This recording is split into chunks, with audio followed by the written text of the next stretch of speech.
Pega a sua Bíblia, abra ela no livro de 1 Samuel, capítulo de número 1, e o versículo de número 10. Pedro, você vai ler hoje. Pega o microfone. Só que você vai ler com voz de profeta. Estamos combinados? Tem certeza?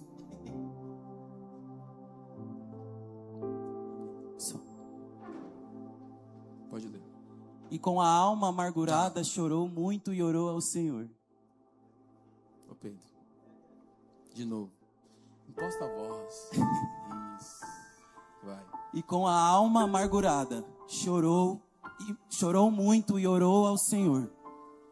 Vamos ler de novo? O que está escrito, Pedro? E com a alma amargurada chorou muito e orou ao Senhor.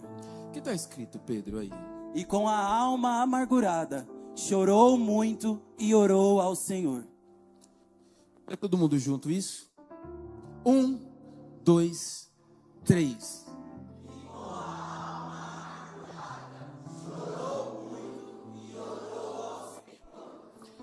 Tema dessa mensagem hoje, por favor, Carol.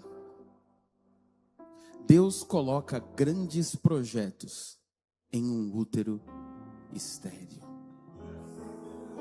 Fala comigo isso, vai. Deus coloca. Bem, deixa eu explicar. Homens pode falar também, porque a conotação desse útero é espiritual, viu? Fica tranquilo. Não há nenhuma heresia aqui, tá? Vamos lá? Deus coloca grandes projetos em úteros estéreis. Sente aí, olhe para mim, vamos entender isso.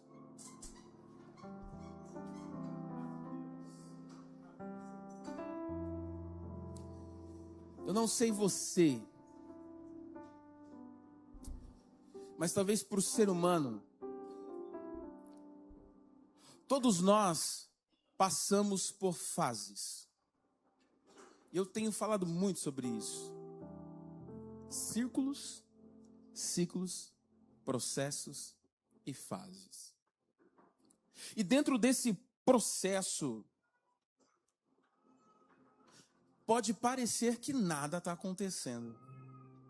Pode parecer que nada se move. Pode parecer que aquela porta que precisa se abrir não vai se abrir. A gente ora, a gente espera, a gente luta, mas continuamos olhando para uma situação, para um útero estéril. Todos nós sabemos que o processo de gerar vida para uma mulher é importante. E não vou entrar no demérito de que o mundo atual tenta barrar aquilo que de mais lindo e importante há na mulher, que é de gerar vidas. Mas quando uma mulher que tem o desejo de gerar vidas, ela tem o seu útero estéril, então para ela metade da sua vida já foi embora, porque ela não pode gerar uma vida, não pode ter o filho tão esperado, não pode realizar os desejos de uma grávida. Talvez tantos sonhos dentro desse processo são terminados e encerrados, porque a notícia que a medicina dá é: o útero está estéril. E eu quero tratar isso para nossa vida, para mim e para você, quando nós somos esse útero estéril. Quando nós olhamos para dentro do ambiente da nossa história e percebemos que há uma esterilidade. Alguns travam, outros conseguem caminhar, mas de forma muito lenta. Outros caminham para uma depressão profunda. Outros vão se norteando dentro de crises. E olha para dentro de si a todo momento e se encontra de forma estéril. É um sonho que não nasce. É um ministério que não desenvolve, não cresce. Mas também é uma resposta que eu preciso, mas não chega. Te conectando para dentro do texto e para dentro da história, a gente está falando de Ana. Onde o seu cenário e a história mostra que era importantíssimo uma mulher dar continuidade à geração do seu esposo. Era importante ela gerar um filho. E por não gerar um filho no meio da comunidade, ela não tinha o seu valor necessário ou o seu valor devido. Pensa se para nós hoje não é assim também.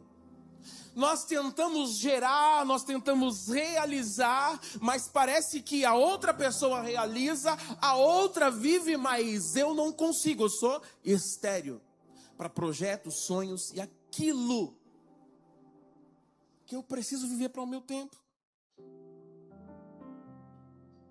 Só que eu estou aqui hoje para dizer algo para você. Deus costuma colocar os seus maiores projetos exatamente nos lugares aonde o homem diz que não dá esperança. E eu trago uma palavra de Deus para o seu coração. Inicio isso dizendo: você não é estéril. Tem alguém para levantar a mão e receber essa mensagem? Deus costuma colocar os seus maiores projetos exatamente nos lugares onde os homens dizem que não há esperança. Se estão dizendo que em você não há esperança, Deus está dizendo: eu trago vida, eu trago a realização, eu trago a forma.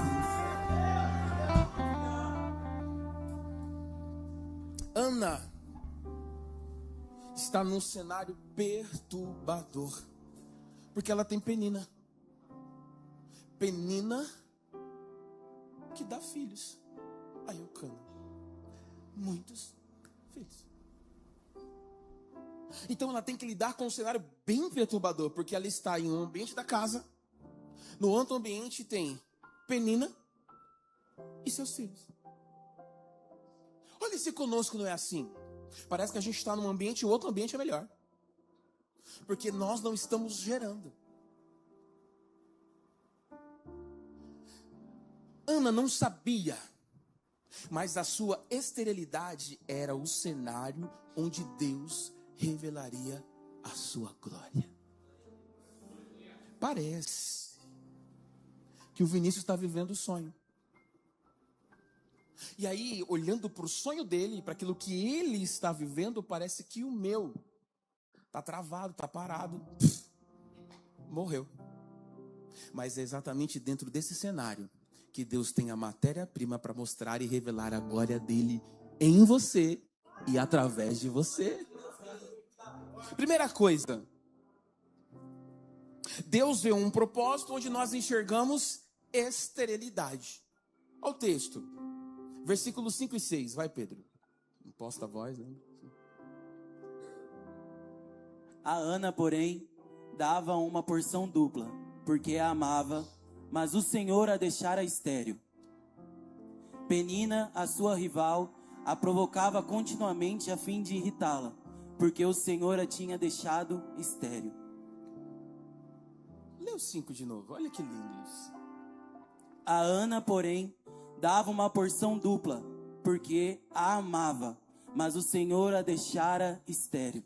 Ana ganhava uma porção dupla? Conjecturar? De tudo. Mas mesmo assim, aquilo que ela ganhava não fazia sentido para ela, porque ela não podia gerar. Aquilo que ela ganhava não fazia sentido para ela, porque ainda lhe faltava algo, que era gerar o filho. Fale comigo isso. Ana via um ventre fechado. Penina via uma mulher fracassada. Mas Deus via Samuel.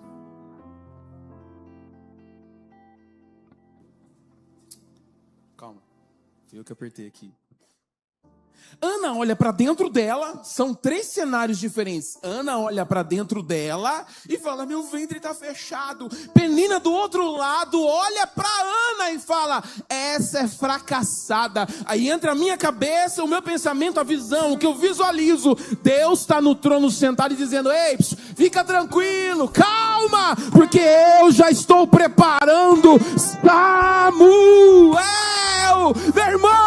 Você olha de um jeito, a outra pessoa olha de outro, mas Deus já está preparando. Vou melhorar isso. Aquilo que é para ser vida em você, aquilo que é para se realizar em você, já está pronto. Em Deus. Em Deus. Para quem conhece a história já sabe que Samuel não era só uma criança que viria. Samuel era o profeta que mudaria a história. Você percebe tudo que Ana está aguentando agora no cenário dela.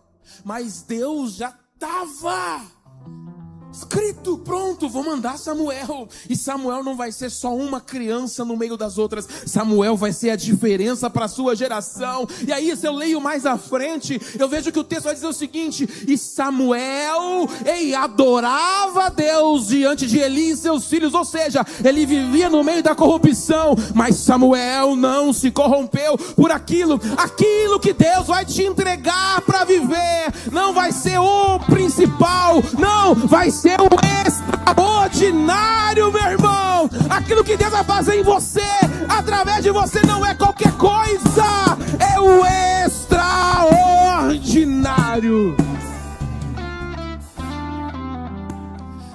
Às vezes a gente chama de atraso, porque não está acontecendo. Mas esse atraso é Deus usando para te preparar para viver o extraordinário. Não é atraso, Deus está dando mais um fato. Isso é uma mentira do mundo. Deus está no tempo certo, na hora certa, no tempo exato. Ele está só te preparando. Porque aquilo que parece ser o fim, o encerrar de uma história, é o início do projeto de Deus para você. Mas está fechadinho, não estou vendo, não está acontecendo. Fica tranquilo. Deus vê de cima. Ele não vê como a gente. Nossos olhos são simples e terrenos, mas Deus vê lá do alto. E eu gosto quando o salmista fala, né? Eu elevo os meus olhos para o monte. De onde me vem o socorro? Aí ele mesmo responde: o meu socorro vem do Senhor, que fez os céus e a terra. É sobre isso. 2. O altar é o lugar onde Deus transforma a nossa perspectiva. Esse texto é um pouco longo, mas a gente precisa ler ele. Nós vamos ler do 9 ao 18, Pedro. Certa vez, quando terminou de comer e beber em Siló, estando o sacerdote Eli sentado em uma cadeira junto à estrada do santuário do Senhor, Ana se levantou e com a alma amargurada chorou muito e orou ao Senhor. Então fez um voto dizendo: ó Senhor dos exércitos, se tu olhares com atenção para a aflição da tua serva, se te lembrares de mim e não te esqueceres da tua serva, mas lhe deres um filho, então eu o dedicarei ao Senhor por todos os dias da sua vida, e sobre a cabeça dele não passará a navalha. Enquanto ela continuava a orar diante do Senhor, Eli observava a sua boca. Como Ana orava silenciosamente, os lábios dela se moviam, mas não se ouvia a sua voz. Então Eli pensou que estava embriagada. E disse-lhe: até quando você continuará embriagada? Abandone o vinho. Ana, porém, respondeu: não se trata disso, meu senhor. Sou uma mulher muito angustiada. Não bebi vinho e nem bebida fermentada. Eu estava derramando a minha alma diante do Senhor. Ela estava fazendo o quê? Derramando a alma dela. Certo, próximo. Não tomes a tua serva por uma mulher perversa. Estou orando aqui até agora por causa da minha grande angústia e tristeza. Eli respondeu: vá em paz e que o Deus de Israel conceda a você o que você pediu. Ela disse: espero que a tua serva encontre favor aos teus olhos. Então ela seguiu seu caminho, comeu e seu rosto já não estava abatido. Vou te trazer para o cenário. Eucana, Ana e Penina à mesa. Eles precisavam fazer uma refeição. Ana decide não comer. E ela sai desse cenário de mesa e vai para onde? Pro altar. Ana decide não participar da refeição porque ela tinha direito à porção dobrada. Mas o seu coração estava tão angustiado porque o seu ventre era estéril. E ela entende que não era hora de desfrutar de uma refeição, mas era hora de se colocar aos pés de Deus no altar. Você percebe que o altar, ele vai mudando a nossa perspectiva. Por quê? Porque aí eu paro de achar que somente as pessoas vão me socorrer na hora da angústia. Não, não. Se eu compreendo que é no altar que eu coloco a minha necessidade, que é no altar que eu me encontro com aquele que pode transformar a minha história, então não há um melhor lugar para se estar do que no altar. Ana deixou a mesa e foi para o altar. Ela entra no templo lá no momento e vai para o altar chorando. E naquele cenário algumas coisas acontecem. Eu preciso te falar sobre isso. Você pode sentir esterilidade. Ei, homem, você pode se sentir sem forças, acabado. Mas quando você precisa encontrar força, você procura no lugar que não encontra. E aí você fica mais frustrado, mais frustrada, mais desesperado e desanimado. O que eu estou te ensinando aqui hoje é isso. O altar transforma a sua perspectiva. Quando Ana chega ao pé do altar, a função de Eli dentro do texto é mostrar: algumas pessoas não vão entender o que está acontecendo ali, porque a dor ainda está em você, a dificuldade ainda está em você.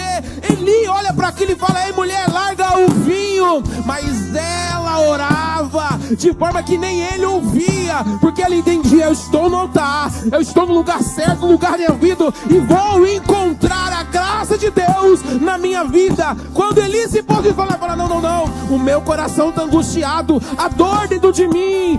Ei, Eli olha e fala: fica tranquila, se levante daí, vá para casa, porque o Senhor há de realizar aquilo que está pedindo o teu coração. Eu estou aqui para dizer para alguém que escolheu o altar, que escolheu estar em Deus: ei, meu irmão, hoje é dia de ficar tranquilo, tranquila, porque Deus está realizando. Aleluia.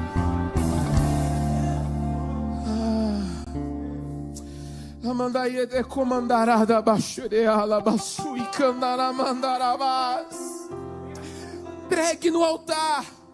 Hoje é dia de deixar a dor no altar, de deixar a esterilidade no altar, de deixar o desânimo no altar, o fracasso no altar, porque Deus está realizando.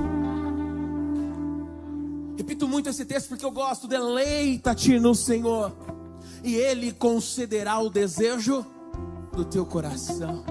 Olhe para alguém e fale: Ele vai conceder o desejo do teu coração. É só deleitar.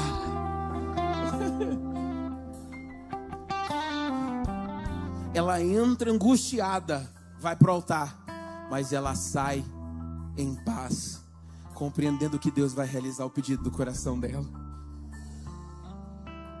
E a gente precisa entender que há processos que Deus não resolve de forma imediata. Eu falei para uma pessoa umas semanas atrás, eu falei para ela assim: você já percebeu que você só divide experiências, só consegue orientar alguém por aquilo que você sofreu? Aquilo que veio de forma simples e fácil não ensina ninguém, porque não ensinou você. Mas aquilo que você sofreu, que foi um processo, é exatamente isso que Deus vai utilizar na sua vida para abençoar a vida de alguém. Só que a gente quer ensinar aquilo que a gente nunca viveu. A gente está cheio de profetas aí que falam de um Deus que eles nem conhecem. A gente está cheio de gente na internet que fala de um Deus que eles nem conhecem. Nós estamos vendo hoje muita coisa que é linda de se olhar, de se ouvir, mas não tem base e não tem propriedade para se falar. Então por isso que muitas vezes, na maioria delas, não há processo que Deus vai resolver de forma rápida. Ele vai ter que te tratar. Ontem, a Victória falou algo interessante. E eu lembrei de uma situação que eu passei com o Zion. O Zion me enrola, gente. Eu falei pra minha esposa que eu não vou ser um vô bobo. Aí ela falou, do jeito que você faz com o Zion? Ih, vai ser até mais. Eu cheguei na igreja. O Zion tava brincando no pimbolim. Eu falei, Zion, quem te deu a bolinha? Aí ele ficou assim, ó. Não, tava aqui. Falei, Zion, não mente pra mim. Você escondeu a bolinha. Eu escondi, pastor. Porque ele tem que pedir a bolinha, que alguns horários a gente não deixa jogar por causa do barulho e tal. E aí, um dia ele pegou a bolinha, porque eu entreguei a bolinha. E ele pensou, se eu esconder a bolinha, eu não preciso pedir mais. O que ele fez? Escondeu a bolinha. Ele burlou o sistema. E isso já vem de fábrica. Não foi a Lilian ou o Johnny que ensinou isso. Já está dentro dele. Que dó. Aí o Caleb, a mesa, né? A Vitória falou assim, não faz. Aí ele fez e ficou olhando para ela ainda. Aí eu lembrei disso, eu falei, cara, olha como é. A Bíblia se explica aí. É o nascer do pecado. A criança, infelizmente, já vem dentro da fábrica. Aí nós, pais, o que nós fazemos? Nós ensinamos o caminho. Só que aí tem pai que ensina, vai por ali, ele vai por aqui. Aí quando precisa se posicionar de uma forma mais dura, não tem propriedade. É sobre isso que Ana está nos mostrando.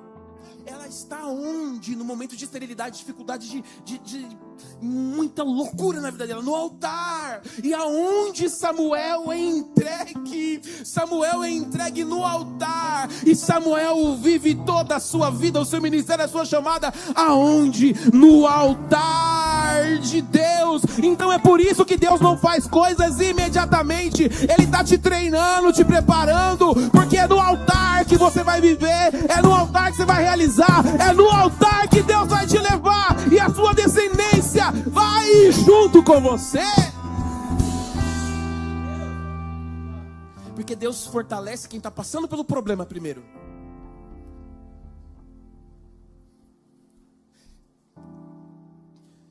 Tem sonhos que a gente quer gerar, que nós não estamos no momento para tê-lo. Você já viu um casal que não tem nem um ano de casado e teve o primeiro filho? É difícil. Porque eles estão se acostumando com uma rotina de marido e mulher, e agora vem uma criança. Então são duas coisas para acontecer ao mesmo tempo. Agora, quando o casal já tem um tempo maior de convivência e vem a criança, parece, uau, é perfeito, é maravilhoso. Ou então, o casal tem uma criança, e aí, alguns meses depois já vem outra criança. Não viu uma loucura pro casal? Porque você precisa estar preparado para um processo novo. É isso que Deus faz comigo e com você. Nos prepara para um processo novo. Olha essa frase. Antes de Deus gerar um milagre nas circunstâncias, Ele gera esperança no seu coração. Paulo diz, a esperança gera perseverança. 3. O que Deus está gerando é maior do que aquilo que as pessoas estão vendo. Porque as pessoas criam uma expectativa, a gente cria uma expectativa, uau. Eu não sei vocês, eu lembro dos meus 14, 15, 16 anos. Meu pai estava desempregado. E eu tinha um sonho de ter uma pedaleira. Para quem não sabe o que é uma pedaleira, é esse negócio aqui, ó. Que a gente fica pisando, dá chute. É isso aí. Só que no meu momento, era muito caro. Mas na minha cabeça eu tinha a esperança que meu pai ia chegar com uma caixa lacrada, embrulhada de presente, e entregar para mim, ô filho amado, tá aqui o seu presente. Sabe o que eu ganhei naquele ano? Um carrinho de controle remoto. Que já era caro, né? Caríssimo. Mas e para colocar pilha? Que também era cara. A gente cria uma expectativa naquilo que não estamos prontos, não há circunstâncias para receber. E aí, por isso, nós nos frustramos e colocamos uma culpa em Deus. Não vai acontecer, não, eu imaginei. Não, calma, porque aquilo que Deus está gerando é maior do que você e que as pessoas estão à sua volta estão pensando. Vou repetir, aquilo que Deus está gerando é maior do que você e do que as pessoas estão pensando à sua volta. Quando aquilo que Deus está gerando realizar e encontrar você, meu irmão, vão ficar de boca aberta, nossa, e aí eu, por estar transformado, vou dizer, foi o Senhor que gerou na minha vida. Lê os versículos 19 e 20 para mim, Pedro. Lembra, imposto da voz? Na manhã seguinte, eles se levantaram e adoraram ao Senhor. Depois, voltaram para casa em Ramá. Eucana teve relações sexuais com Ana, a sua mulher, e o Senhor se lembrou dela. Assim, Ana engravidou e no devido tempo deu à luz a um filho, a quem deu o nome de Samuel, dizendo, eu o pedi ao Senhor. Sabe o que eu quero enfatizar aqui? Volta ao versículo anterior, Carol, 19. O que diz no começo? Na manhã seguinte, eles se levantaram e adoraram ao Senhor. O que eles fizeram na manhã seguinte, Pedro? Se levantaram e adoraram ao Senhor. O que eles fizeram no outro dia? Se levantaram e adoraram ao Senhor.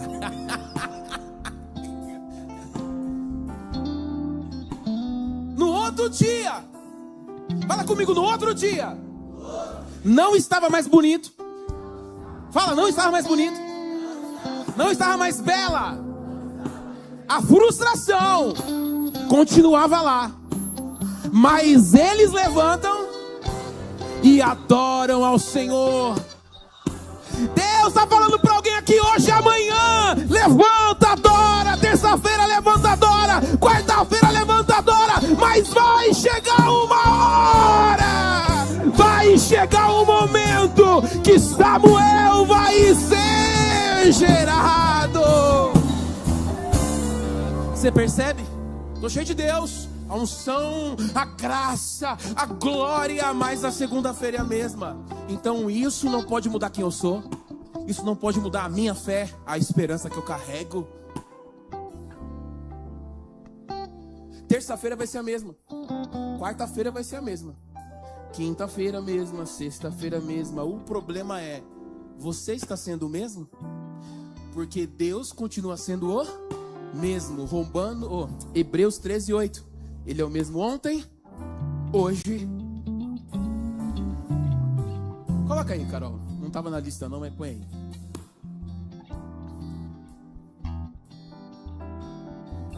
Vamos ler junto? 1, 2, 3.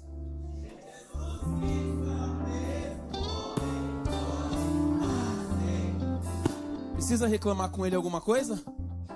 Ele era, ele é e continuará sendo. Ele não muda. Ele não muda. Quem precisa mudar é eu. É você que precisa mudar e dizer, pai, a minha, aquilo que eu precisava gerar não veio ainda, mas eu levanto de manhã. Eu continuo adorando a Deus. Então, quem sei? Qual? Quê?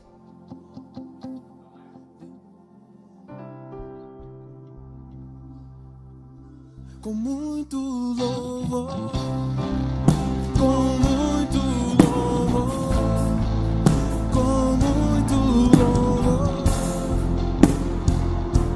Só. A dor tá aqui dentro, mas eu não tô nem aí. Com muito louvor, com muito louvor, com muito louvor. Ei, tô machucado, tá doendo, mas eu continuo adorando.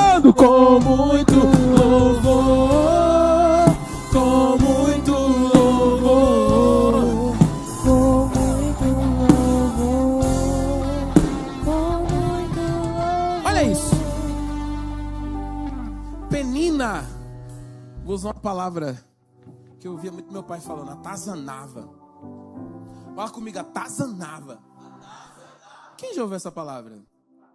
Só os mais antigos, né? Tem um jovem que levantou a mão, mas os pais falavam. Não me entrega, Bianca. Não. Penina atazanava Ana.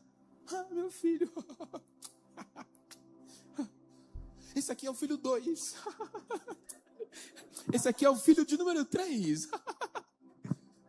Porque Penina via a esterilidade de Ana.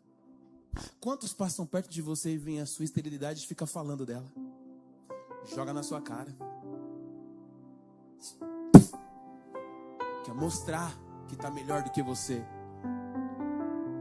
Eli, o sacerdote, viu uma mulher no altar embriagada. Ó, o sacerdote. Penina vê uma mulher estéril. Eli vê uma menina, uma mulher embriagada. Mariana, mas Deus já via em Ana o profeta sendo gerado. Você percebe que não é como os outros me enxergam? Não é como os outros me veem. É como Deus me vê. Porque Ele sabe o que eu posso gerar. Ele sabe o que pode nascer através de mim. Ele sabe o que eu posso viver. As pessoas olham para uma aparência, mas Deus olha para a gente com um propósito. As pessoas olham, não, esse Marcelo aí não, é meio maluco, não. Eu fui pregar numa igreja que o pastor quase me chamou de doido.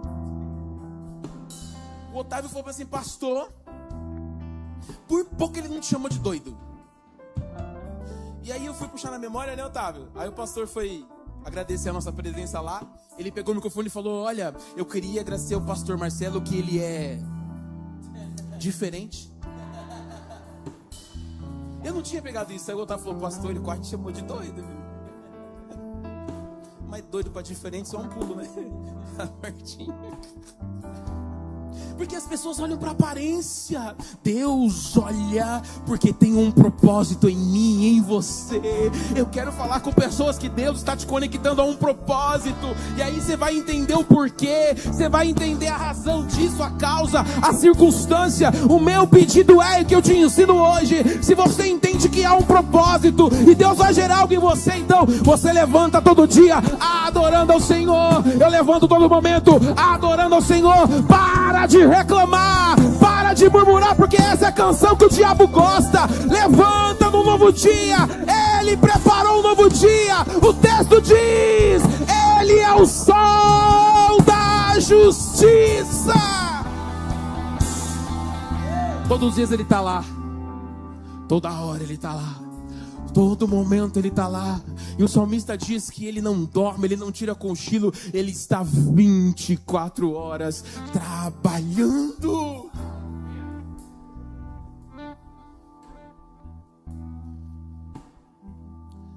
Faz comigo assim, ó. Coloca a mão na barriga. Eu tô diminuindo, tá? Vai, Edu.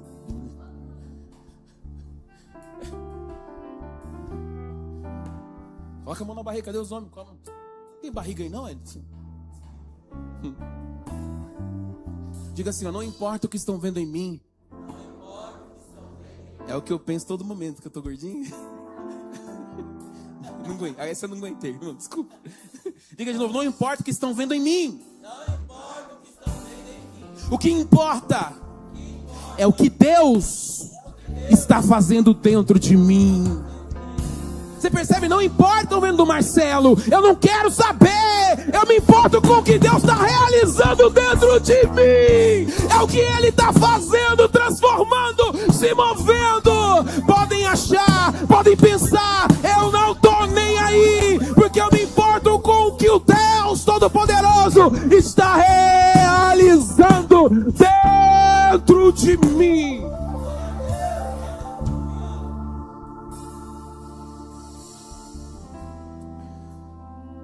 Deixa eu respirar.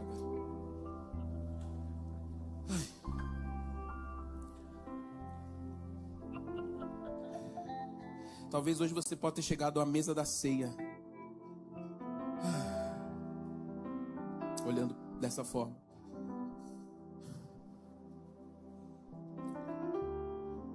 E pensando que tudo acabou para você.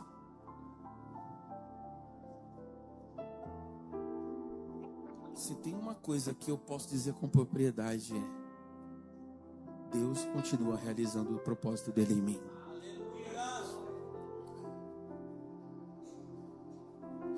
E o tempo do processo, dentro dele eu não posso barrar aquilo que Deus está realizando em você, em mim, em nós.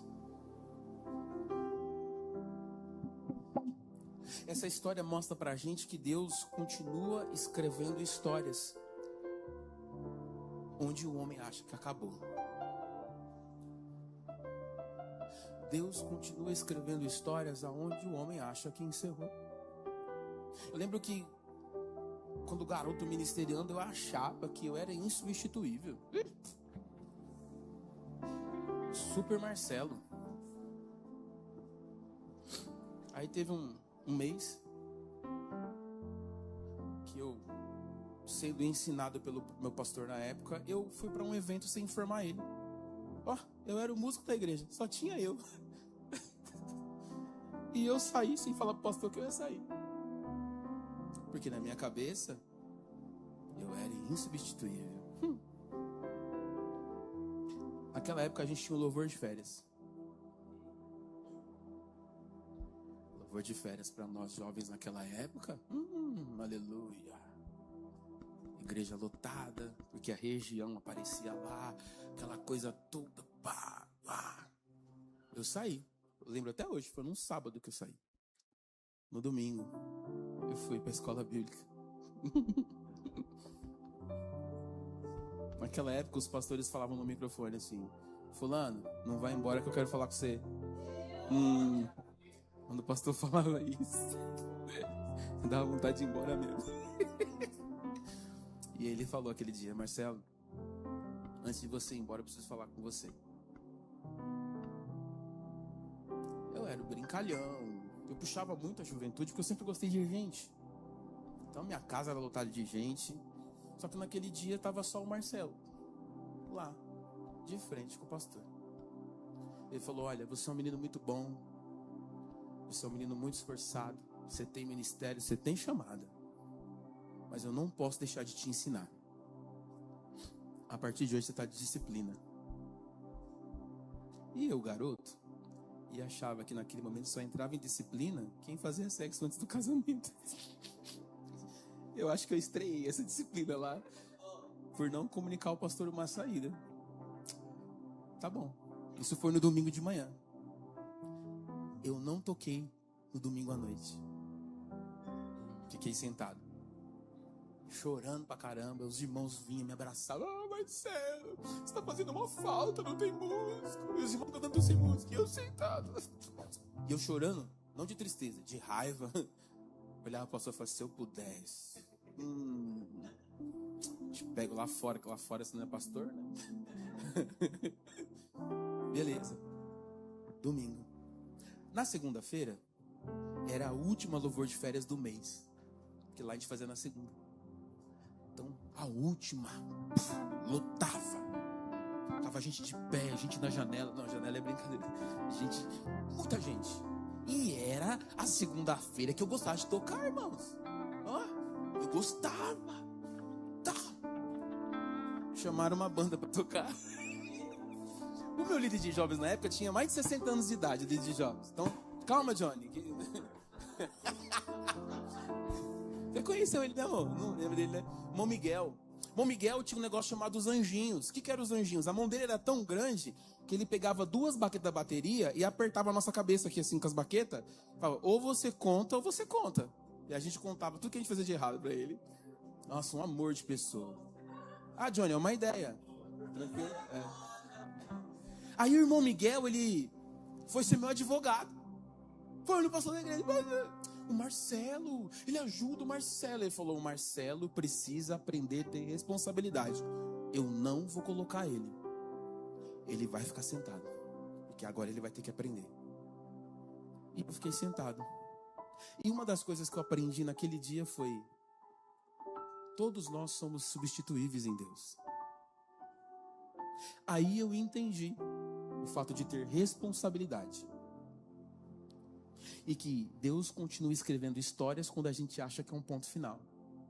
A partir dali eu recalculei a rota, comecei a fazer aquilo que era correto dentro da igreja, do ministério, da responsabilidade daquilo que eu estava fazendo. E aí fui crescendo, porque eu achava que era um ponto final na minha história, porque eu não toquei naquela segunda lotada. Não, aquilo foi simplesmente uma vírgula que Deus fez eu parar para aprender, e aí Ele continuou a escrever uma nova história. Para você pode parecer uma história boba, mas dentro dessa história pode ser a sua história, pode ser o seu cenário, pode ser o seu momento. Deus continua escrevendo uma história. Ei, eu disse para uma pessoa ontem, parar não é perder a guerra, dar 2 passos para trás não é perder a guerra, é entender o seguinte: eu paro para tomar um novo fôlego, porque eu vou me preparar para dar passos maiores, porque Deus está me ensinando, está me preparando, está me fazendo viver grandes coisas, para dentro disso alcançar o meu propósito. Por isso aquilo que Deus está preparando é extraordinário, porque Ele está te tratando dentro desse intervalo, porque é o seu processo. Então é hora de você começar agora, preparar para correr, preparar para caminhar, porque Ele vai te conectar ao propósito dEle, que é extraordinário na sua vida. Não é qualquer coisa, não é uma coisinha, não é um carrinho, não é uma casinha, não é uma curazinha, é o extraordinário de Deus.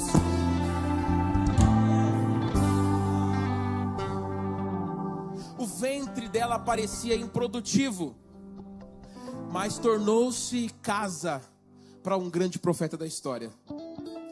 Olha que lindo isso. A cruz parecia derrota, mas tornou-se o lugar de salvação da humanidade. Você percebe isso?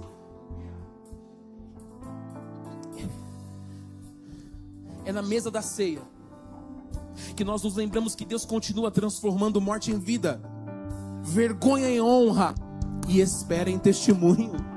É hoje que a gente lembra disso. Presta atenção. Morte em vida, vergonha em honra e espera em testemunho. Jesus mostrou isso de uma forma tão intensa, tão viva. A humanidade precisava de um político, mas Deus enviou aquele que conectaria a humanidade ao reino dos céus. Foi demorado, foi complicado. Quando Ele morre na cruz, 3 dias. Ei! Mas lá, quando vão procurá-lo no túmulo, Ele não estava mais. E o anjo disse o seguinte: Ele não está mais aqui, Ele ressuscitou.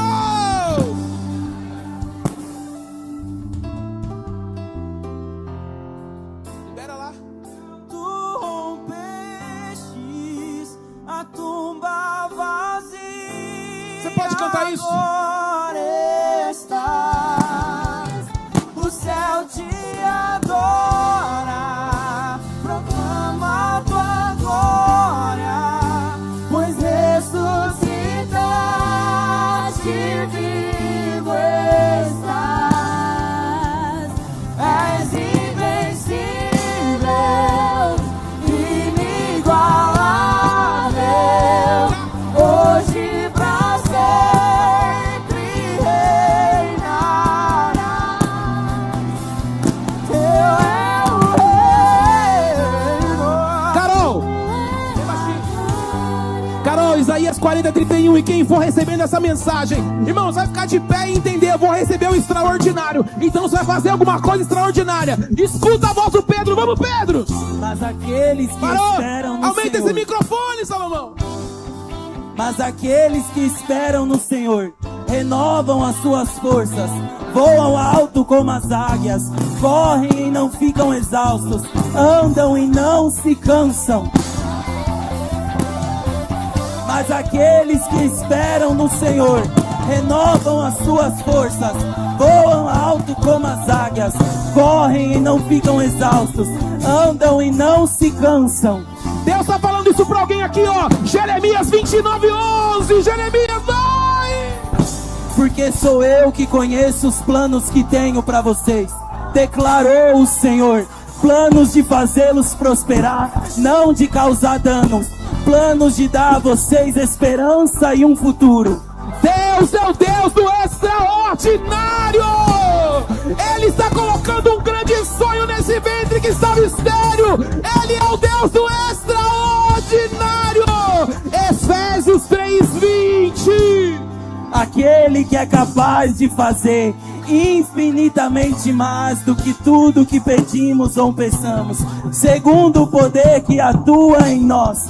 Aquele que é capaz de fazer infinitamente mais do que tudo que pedimos ou pensando, segundo o seu poder que atua em nós. Agora eu quero encerrar com chave de ouro. Eu quero entender qual é a sua expectativa para isso. Deus é um Deus do extraordinário. Bate em alguém e diz: Deus é o Deus do extraordinário. Bate em alguém e diz: Deus é o Deus do extraordinário. Vem comigo, Pedro. Romanos 4:17. Como está escrito: eu constituí pai de muitas nações. Diante disso, Abraão creu em Deus, aquele que dá a vida aos mortos e chama as coisas que não existem como se existirem. Aquele que dá a vida para os mortos e chama as coisas que não existem para existir. Aquele que aquieta o mar, que tira a força do fogo e faz o leão jejuar. O Deus que derruba as muralhas, da estéril faz mãe de filhos. É o mesmo que brada do alto: não temas, sou contigo. Aquele que acalma o vento, aquele que aquieta o mar, que tira a força do fogo e faz o leão jejuar. O Deus que derruba as muralhas, da estéril faz mãe de filhos. É o mesmo que brada do alto: não temas, sou contigo. Só a igreja, Deus.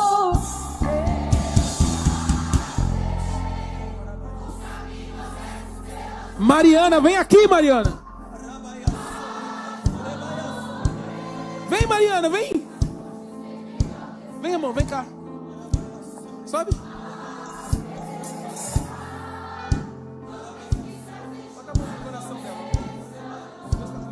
Ouça a voz, Deus te dá escape e livramento.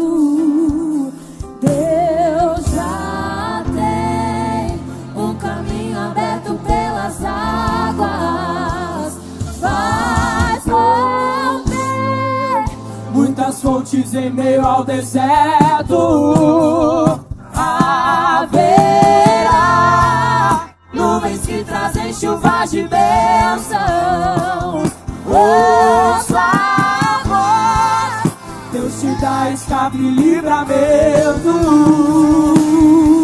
Aquele que acalma o vento, aquele que aquieta o mar. Você pode dizer a isso? força do povo e faz o leão jejuar. É o Deus que derruba as muralhas, da estéril faz mãe de filhos. É o mesmo que brada no alto: não temas, sou contigo. Pega uma pessoa pra orar e a gente já vai encerrar esse tempo. Pega uma pessoa pra orar. Se vai com a sua família, pega a sua família aí do seu lado. Não precisa sair do lugar. Se tá do seu lado, pega a mão. Se não tá, pega a mão de quem tá do seu lado. Ouviu, Paula? Você entendeu a mensagem, Paula? Coloca o último texto, Carol, por favor. Romanos. Pra vocês, Paula. Como está escrito: eu o constituí pai de muitas nações. Paula, não é um médico que constitui nada. Você vai ouvir os relatórios, você vai ouvir as condições médicas, viu? Mas Deus está terminando dizendo para você o seguinte, ó: aquele que dá vida aos mortos e chama as coisas que não existem como se existissem. Bala fé não. Ele faz tudo existir. Ele faz tudo. A sua oração foi: Deus, por que Deus? Não foi? As perguntas, né? Eu estou dizendo para você hoje, fica tranquila. Eu faço existir o que não existe. A palavra específica, Paulo, é assim, ó. Acalma o coração, pois eu sou Deus. Comecei a escrever e já tenho o fim dessa história. Em nome de Jesus. Segurado na mão dessa pessoa, você vai orar por ela. Não é por você, é por ela. Para que Deus traga à existência aquilo que ainda não existe. Mas ora aí, irmão. Como se fosse por você. Que Deus traga à existência aquilo que não existe. Eu não sei se você está com uma causa presa na justiça e para você isso não existe ainda, né? Ora, Deus vai trazer. Você está com um sonho barrado, ora, Deus vai trazer. Suas dores existenciais, ora que Deus vai curar. As perguntas da noite que você faz na cama, se sentindo sozinho, sozinha, ora que Deus vai te dar. Ei, o sentimento de estar acompanhado por alguém que é maior do que você. Você que é estéril, ora para que Deus te dê vida nesse ventre. Você que está com uma mente estéril, ore para que Deus te dê vida nessa mente. Você que está com um sentimento, com seu emocional estéril, Deus vai te trazer vida, vida, vida em nome de Jesus Cristo. O que fazer quando Ele vem aqui?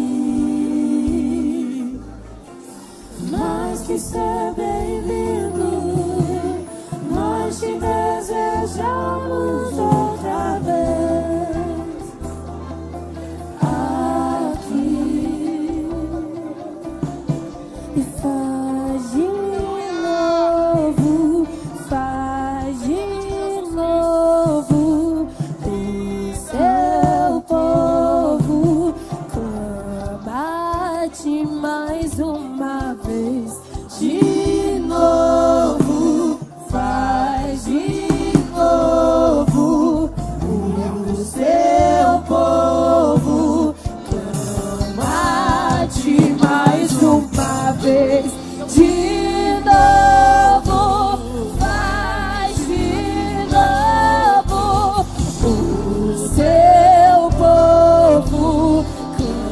Clama-te mais uma vez. De novo, faz de novo o seu povo. Vai orando, vai orando, vai orando. Vida, vida, vida, vida, vida, vida, vida, vida, em nome de Jesus Cristo. Espírito Santo de Deus, toda a esterilidade, seja onde for, onde estiver trabalhando, hoje é encerrada, terminada, destruída. Chamadas, ministérios, sejam problemas de doenças no físico, no psicológico, no emocional. Que haja vida, que a cura alcance todos, Pai, em nome de Jesus Cristo. Espírito Santo de Deus, traga vida nos negócios. Essa pessoa que parou de sonhar, que parou de assinar contratos, essa pessoa que parou de fazer aquilo que fazia porque sentiu-se estéril, Pai, que haja vida em nome de Jesus Cristo. Que haja vida em tudo que eu vou colocar as mãos, Pai, tenha vida. Que o seu poder opere sobre cada um de nós, Pai, como Romanos nos ensinou hoje. Senhor, traz à existência aquilo que ainda não existe, Pai. Eu creio, eu te louvo, Pai, e creio que ouviremos grandes testemunhos em nome de Jesus Cristo. Coloque a mão na sua mente para encerrar. Escute a minha voz. Toda esterilidade que tem barrado o seu raciocínio lógico, e algumas coisas você não consegue desempenhar muito bem porque parece que a sua mente fica toda bagunçada. O diabo está tentando manipular suas ideias. Hoje ele perdeu essa guerra. Hoje ele perdeu. E eu profetizo como homem de Deus nesse ambiente, que haja vida na sua mente, nos seus pensamentos, nas suas ideias raciocinais, em nome de Jesus. Cante comigo isso. Vida, Eu profetizo sobre ti a vida. Toque em alguém e vai dizendo isso. Diaconato, por favor. Receba sobre ti a vida. Toque em alguém e diga isso. Vida de Deus. Nós recebemos hoje vida. Eu profetizo sobre ti a vida. Receba sobre ti a vida.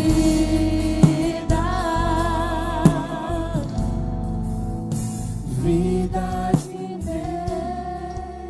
Você compreende como é maravilhoso aquilo que Deus faz?